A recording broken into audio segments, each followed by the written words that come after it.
రాప్తాడు పర్యటనలో ఉద్దేశపూర్వకంగానే గొడవలు సృష్టించేందుకు మాజీ సీఎం జగన్ ప్రయత్నించారని హోంమంత్రి అనిత విమర్శించారు.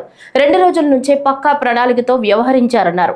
గొడవలు జరిగే అవకాశం ఉందని నిఘా వర్గాల సమాచారంతోనే 1100 మంది పోలీసులతో భద్రత ఏర్పాటు చేసినట్లు తెలిపారు.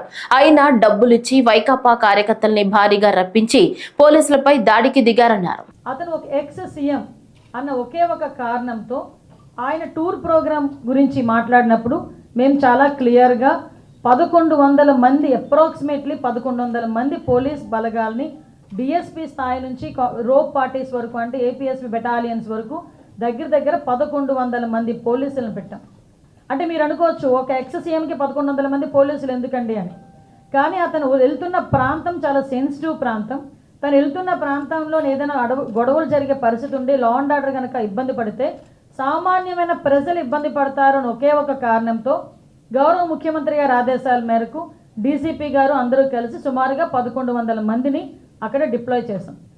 వాళ్ళు డిప్లాయ్ చేయడమే కాదు, ప్రతి ఒక్కరికి కూడా వాళ్ళకి అక్కడ బాడీ ఆన్ కెమెరాస్ కానీ, రోప్ పార్టీస్ కానీ, మళ్ళీ పబ్లిక్ అడ్రస్ సిస్టమ్స్ కానీ, డ్రోన్స్ కానీ, ఏరియల్ సర్వేలెన్సెస్ గురించి డ్రోన్స్ కానీ, ఫైర్ టెండర్స్ కానీ, అంబులెన్సెస్ కానీ, గ్యాస్ గన్స్ కానీ ఇవన్నీ కూడా పెట్టుకున్నాం.